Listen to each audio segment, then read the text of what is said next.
நம்ம மக்களோட மூட நம்பிக்கைக்கு அளவே இல்லாமல் போயிட்டுருக்குங்க.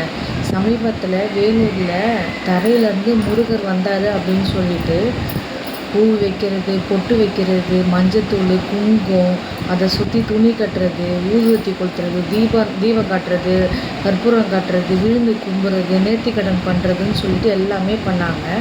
அதை நம்பி எங்கெங்கேயோ இருந்து மக்கள்லாம் அந்த முருகரை பார்க்கணுன்ட்டு அப்படின்ட்டு போய் க்யூவில் நின்று பார்த்தாங்க அந்த மலைக்கு மேலே ஏறி.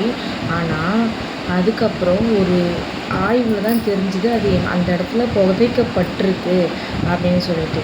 அதே வேலூரில் இன்னொரு இடத்துல ஒரு முனீஸ்வரர் கோயிலில் தலைமுடி, அது யாரோட தலைமுடின்னு தெரியல, அது மண்ணில் இருந்திருக்கு போல். உடனே என்ன பண்ணிட்டாங்க நம்ம மக்கள், ஊதுவத்தி கொளுத்துறதும், 4 பக்கம் மஞ்சள் சேலை கட்டுறதும், பூ வைக்கிறதும், பொட்டு வைக்கிறதும், அதுக்கு ஆர்த்தி எடுக்கிறதும், அதை ஒரு பெரிய விஷயமாக ஆக்கிட்டாங்க. சொல்கிறாங்க இந்த மாதிரி நாளுக்கு நாள் அந்த முடி வளர்ந்துக்கிட்டே இருக்காமா. அதை தொட போனால் அவங்களுக்கு உடம்பு சரியாமல் ஆகிறதும், முடியாமல் ஆகிறதும், இப்படி ஆக்சிடெண்ட் ஆகிறதும், ஜுரம் அடிக்கிறது அப்படின்லாம் சொல்கிறாங்க. இதே மாதிரி அதில் ஒரு ஆய்வு போட்டால் அது உண்மையான முடியா? ஒருவேளை அங்கேயாவது புதைச்சி வச்சு கூட அந்த முடி வெளியே தெரிஞ்சிருக்க வாய்ப்பு இருக்குல்ல. ஏன் இப்படி யோசிக்க மாட்டுறாங்க? அதை அவங்க சொல்கிற பொய்யை நம்பி நிறைய மக்கள் அந்த இடத்துல போயிட்டு அதை பார்க்குறதும், வணங்குறதும், சாமி கும்பிட்றதும், கற்பூரம் காட்டுறதும் அப்படிலாம் இருக்காங்க. யாரும் கொஞ்சமாவது யோசிக்க மாட்டிங்களா? அந்த முடி எப்படி அங்கேருந்து வளரும், எப்படி அங்கேருந்து வரும் அப்படின்னு சொல்லிட்டு. நாளுக்கு நாள் முடி வளர்ந்தது எப்படிங்க மண்ணில் இருக்க முடி வளரும்? சரி, ஓகே, அது வளருது, ஓகே. அது கடவுளாக தான் இருக்குமா? உடனே பால் ஊற்றுறது, சாமிக்கு ஆரத்தி எடுக்கிறது, ஊதுவத்தி கொளுத்துக்கிற 4 பக்கமும் மஞ்சள் துணி புடவை கட்டி வச்சுட்டு இப்படிலாம் வழிபடுறாங்க. அது ஏன் அப்படி வந்துச்சு, எதுக்காக வந்துச்சுன்னு கொஞ்சமாவது யோசித்து பார்க்கணும்ல. இப்போ அதே ஆய்வு அங்கே பண்ணால் அது உண்மையாக பொய்யான்னு தெரிஞ்சிடும்ல.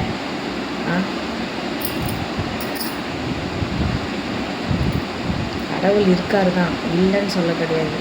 அதுக்காக இதெல்லாம் கடவுள் கிடையாது. கோயிலுக்கு போய் வழிபடுங்க, கோயிலை தேடி போங்க, சாமியை தேடி போங்க. அதுக்காக இங்கே இது வருது, அங்கே அது வருதுன்னா தயவு செஞ்சு அதெல்லாம் நம்பாதீங்க. அதெல்லாம் பொய்யான விஷயங்கள்.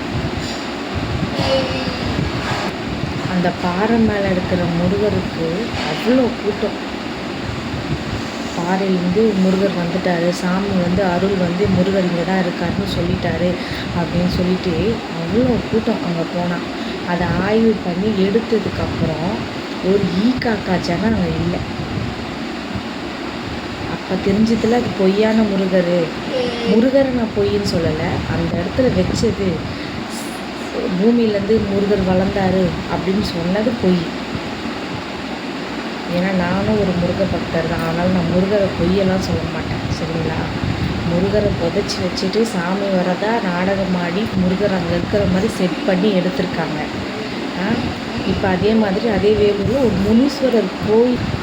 முனீஸ்வரரோட கோயிலில் முடி வளருதுன்னு ஒரு பொய்யான அவதூறு, ஒரு பொய்யான ஒரு நியூஸை பரப்பிகிட்ருக்காங்க. தயவு செஞ்சு இந்த மாதிரி விஷயங்களை நம்பாதீங்க.